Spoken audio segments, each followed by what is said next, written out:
Hello and welcome to part 2 of Green Renters Masterclass. Well, this one, as you can see, is entitled Efficient Appliances. Well, at least we can see how efficiently we can operate the appliances that we find ourselves equipped with. They may be efficient or they may not, but in any case there are ways and means by which we can still operate the appliances and try and stay on the right side of the energy curve. So the very big ones, as you can see, of course, heating and cooling. In most places you will have one or the other or both. Hot water, we all like to have a hot shower, I think, so hot water is a big one as well. Tends to use quite a lot of energy. And also refrigeration, that includes freezers, of course. So, you know, if you've just got one, awesome, but a lot of people have got quite a few. So we'll take a look at that. So they are the bigger ones, and the next group down, slightly less than that, as you can see, clothes washing, lighting, and what we've termed technology. Well, we'll see what that means. And finally, things that we don't have a lot of control over, but you can still make, you know, a 1%ers in there, you know, which may add up. Okay, so let's get started. Well, the main one, heating and cooling, or cooling and heating, and what are the options? All right, so you may be all electric, or you may be electric and gas. What we see here is a range of appliances. Obviously a split system, which usually heat and cool. Here we've got some gas appliances, a gas space heater and a gas ducted heating. So there's the furnace. Obviously we can't see the ducting. But all of these things have their advantages and disadvantages, and how you operate them is going to have a large bearing on how much energy you use and the cost of your energy bills. So let's just start with the first thing, which is split systems. I have seen in lots of homes split systems that are not used for heating. Instead, gas appliances are used for heating, and the split system is only used when cooling is wanted. Now, look, the split system may not be highly efficient. If it's a high efficiency split system, awesome. It's going to be much cheaper to run than the equivalent amount of gas heating. Okay, so that's the first thing to bear in mind. The other thing is that, you know, heating with a split system allows you to heat just the area that you're in. That's assuming that you can close off other rooms, right? You can zone your home so that then you can use the split system just to heat the space that you're in. Whereas if you're using the gas furnace, for example, that's a whole of home device. And so to operate that, yes, gas is generally cheaper than electricity, but you know what? These furnaces are not so very efficient, and operating that for the whole of house is going to cost quite a lot of money. So just generally, the efficiency of gas furnaces, the one pictured here, probably about 65%. A really super duper gas furnace, about 90% efficient. Whereas a super duper split system, about 500% efficient. Okay, so you begin to see how actually, even though electricity per energy unit is more expensive than gas, nonetheless, it can be cheaper to heat with a split system than gas. So bear that in mind. The people who have the choice of both, then have a think about that. The other thing to say about these kinds of gas appliances is this one, by the way, has a thing called a power flue, so it doesn't use any air from within your home. It draws air inside for the combustion and exhausts the gases outside, so quite a good system in that respect. But with any of these, faults can and do occasionally occur, and that can lead to actually carbon monoxide poisoning within the home. And I was present for one such occasion when a unit similar to this actually failed in a way that delivered carbon monoxide through the ducting. Okay, so with any gas appliance, there is an inherent danger in using gas, and so it's really important to have them checked out every couple of years, okay, just to make sure that they're still operating safely. Now, the other thing to say is, well, how much do you want to heat and cool? It might seem a rhetorical question because, like, you know, obviously you're just going to heat when you want to be warm, right? But, for example, a friend of mine had, out of the blue, a $2,000 gas bill. And that was for a couple of months, right? So he was confused. It was his first time renting in a home with a ducted gas system. And why was it a $2,000 bill? Because he left it running all night, okay? So he just didn't know.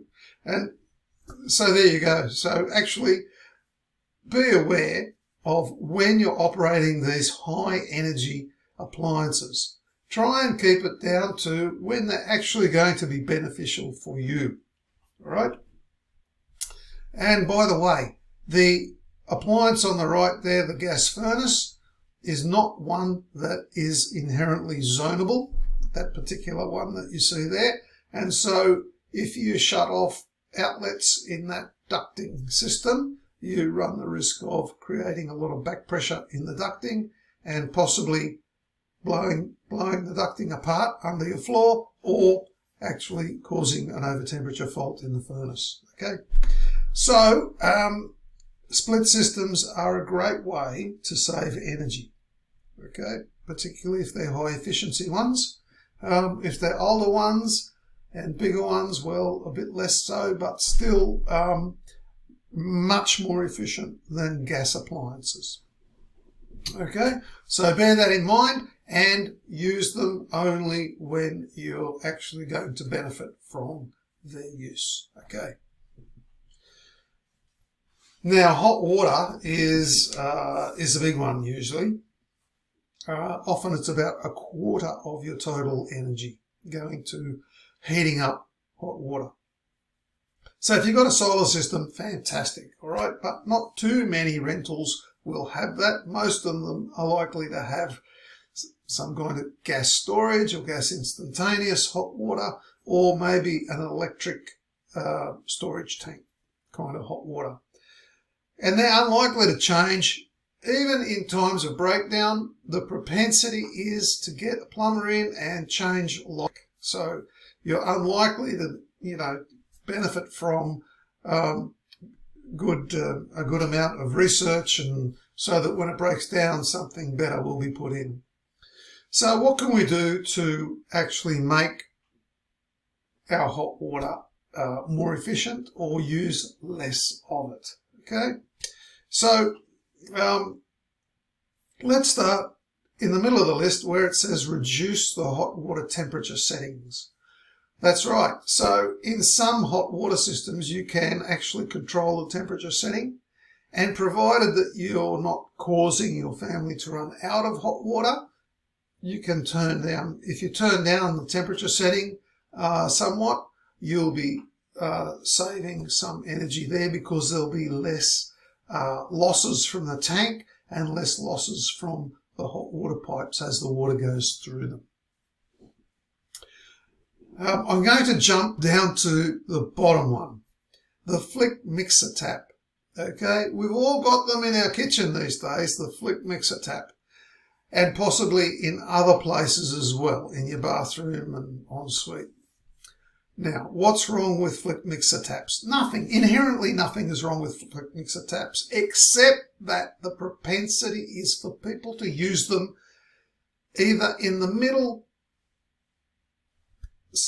position or even towards the hot position. So what happens? This is to get cold water, right? So when you open the Flick Mixer like that, let's just say you're getting water for a glass of water. Because you have it in middle position, there's actually hot water running through the hot water pipe as well as the cold. It's a mixer after all, and it is actually mixing the two pipes. It's just that the hot water pipe is cold, okay? So you still get cold water out of it. But the hot water from the tank is starting to make its way through the pipe, okay? And it gets some way through the pipe, and then you turn the Flick Mixer off. And so all that energy has been put into part of the hot water pipe, and then it's just going to dissipate for no good purpose. Okay, so you think it's not much? It's about half the total hot water that is used actually dies in the pipe for no good reason. Okay? In a lot of places, it's about half. If you've got 2, 3, 4 Flick Mixers in your house, most likely you're going to be losing a lot of hot water that way. How do you avoid it? Well, simply make sure you move the Flick Mixer to the cold position if you're really after cold water. And if you're really after hot water, then move it to the hot position and wait for the hot water to come out. Okay? I've heard that described in another time as, so if you want cold water, use the cold water tap. Yep, that's right. But a lot of us actually use the hot water tap for cold water.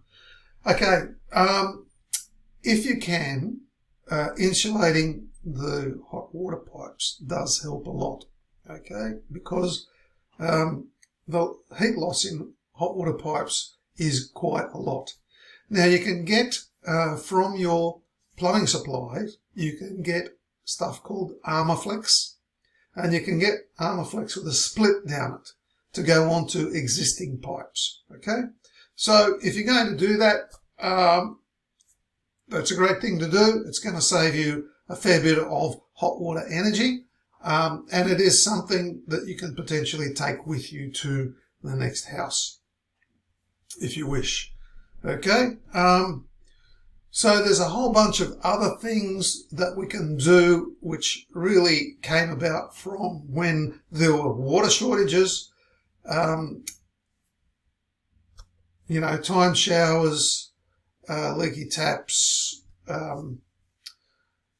low flow aerators in taps. Okay, catch the cold water and use it for something else. But a low flow shower head is a pretty good thing to have in most cases, so long as you've got like a fair bit of mains pressure. They can give you still a very good showering effect and save a fair bit of hot water. So there you go.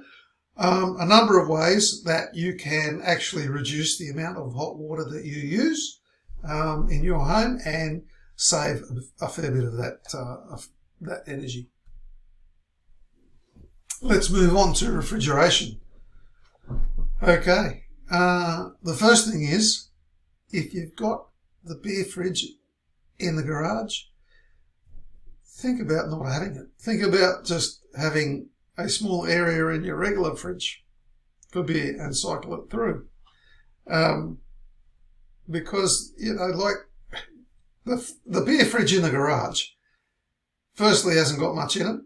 So it's not very efficient. When you open it, all the cold air comes out.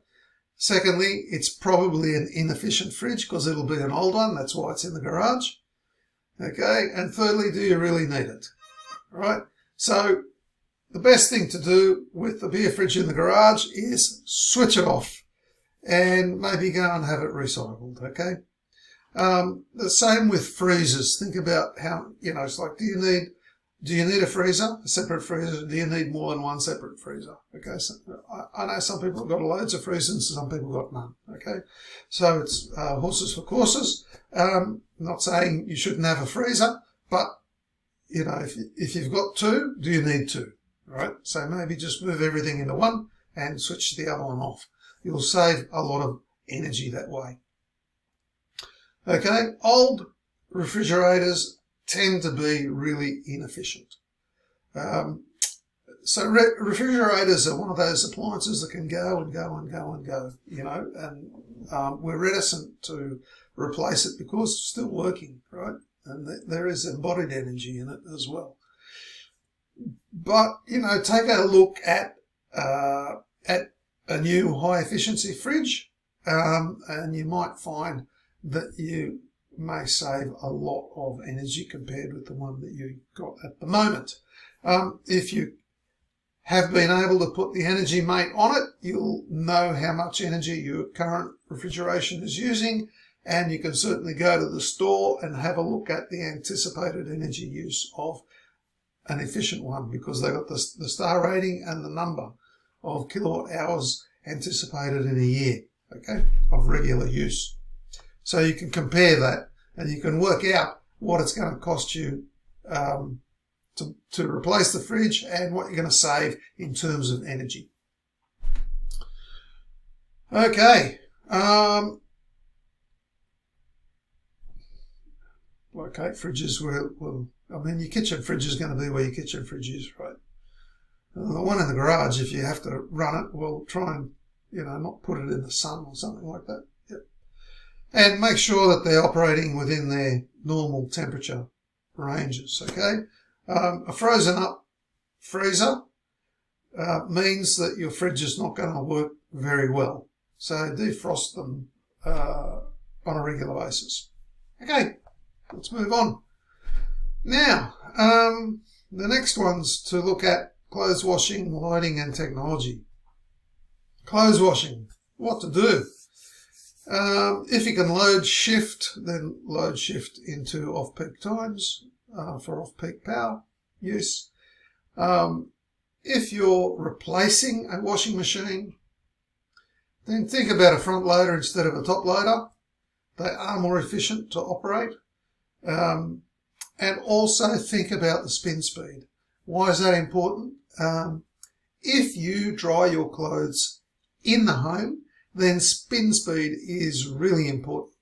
So the higher the spin speed, the drier the clothes come out and the less water vapor you're going to put in your living room if that's where you're drying your clothes.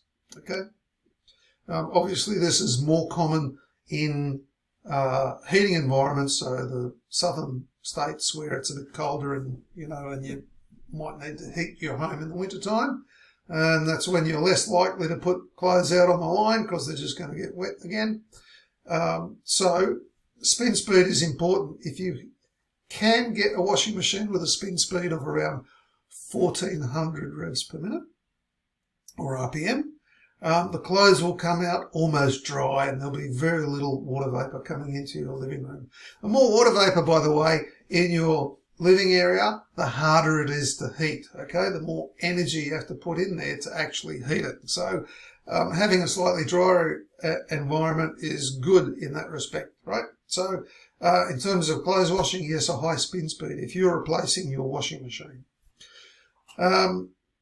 Obviously, if you wash with full loads, it's better than washing, you know, twice as many goes with half loads. And cold water is going to save you the hot water energy, right? And in most cases, you can get really good results with cold water these days.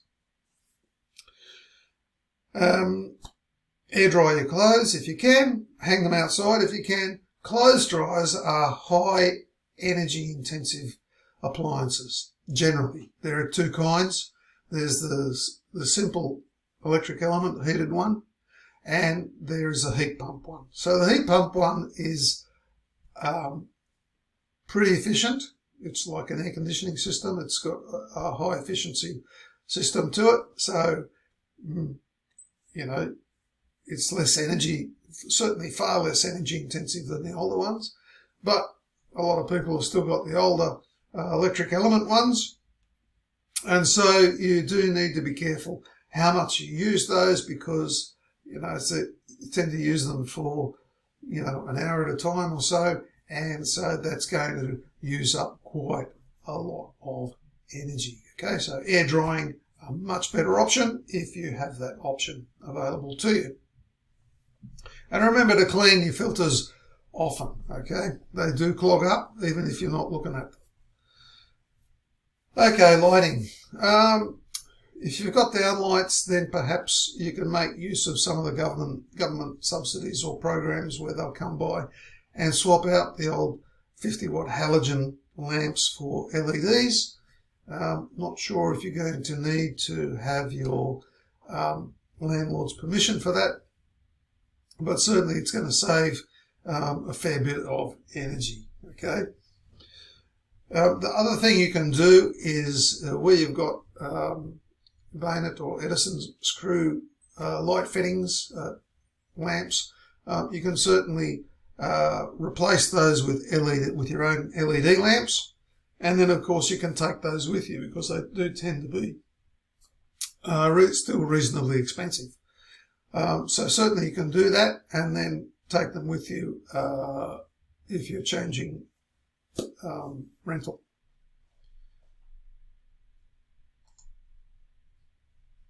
This, by the way, is showing the impact of downlights on ceiling insulation. It is absolutely terrible. So the blue part, this is a thermal image, which shows different temperatures. Okay, so it was probably taken in the winter time during heating. So this part of the ceiling is insulated, and so it's warm. It's got the warm colours, orange and yellow. And these parts of the ceiling are not insulated, and so they come up as blue. That's very typical. All right. Okay, just staying on lighting. Yes, you can reduce the wattage, or you can put in your own LED lamps in outdoor areas and, laundries, bathrooms, anywhere that there is an actual lamp fitting.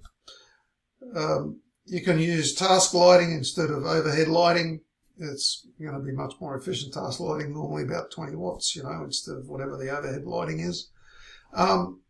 Consider solar lighting for outside. You can certainly take that with you, of course.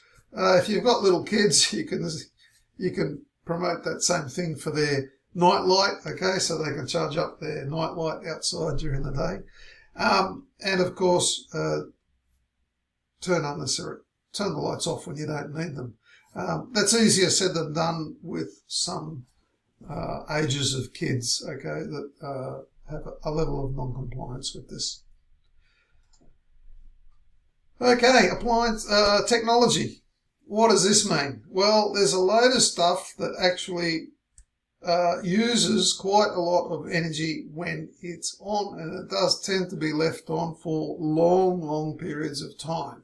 Okay, so video game consoles, not so much the actual hand controllers, but the actual console itself can use quite a lot of energy, and it does tend to be left on for days at a time, right? Because it's not immediately obvious that it's left on. Okay, so bear that in mind. The same with the gaming desktop. Not sure if your teenagers allow you into their room. But again, if they're teenagers, maybe you can make them responsible for part of the electrical bill, and that should put the kibosh on the gaming desktop computer being left on for no reason. Personal heaters the same. Okay, so in a bedroom, for example, an oil column heaters, very easily left on when there's no need for them to be on, and because it's not obvious that they are on, right? Unless you go up and you go, well, it's hot in here, or this is, this heater's still hot. So, you need to be a little bit vigilant with those things because they can burn up a lot of energy as well, okay? Central heating left on overnight, didn't mention that earlier. TVs can use a reasonable amount of energy, and when they're on, Usually when they're off, the standby power these days is very small indeed. So just switch them off. I know a lot of people just leave TVs going all day in this room, in that room, you know. So if you leave them going and there's no one there, maybe just switch them off. Okay, same with sound systems and anything else you can think of like that. That serves no purpose if there's nobody there actually using that appliance. Okay, getting down to the 1%ers now, all right? The dishwasher. Yep, you probably got no control over what dishwasher, if there is one in your rental, what it is or how it operates, okay? So just have a close look at the cycles that are available to you. If you can turn features off, turn them off. Make sure you clean the filter on a regular basis. And if it's got an eco mode, usually that means that the heater doesn't come on to actually dry the dishes at the end. So make sure that you open the door so that the residual heat in the dishes and everything dries it naturally like that. If you can run it at off-peak times, awesome.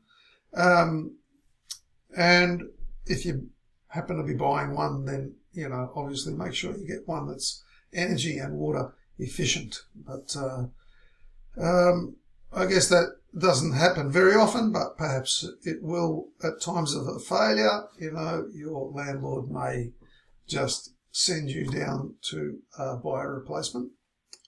So awesome, get a high efficiency one. Okay, more 1%ers. You don't have any control usually over oven and cooktop, but you can do things to use them a little more efficiently. Of course, if you're going to use the oven, you can cook more than one thing at a time, possibly, depending on oven space and all that. You can certainly use a portable induction cooktop. They're pretty good to use. If you use pressure cooker or you put lids on cooking appliances, you know, they're going to be more efficient and use less energy. Okay, use the right pot. Don't cook up more water than you need. All that kind of stuff. It's not, they're only little bits, but you know, they can add up to a fair amount. Okay. So that's section 2. What did we learn? Take care of how you heat and cool and when you do that. Try and eliminate excess fridges and freezers. If you don't really need them on, don't have them on. Clothes washing, front loader is good. Cold wash, high spin speed, air dry. Okay, they're the things. And switch off stuff that you don't really need on. There you go. That's section 2. Thanks for watching. I'll see you in the final and 3rd section of Green Renters Masterclass.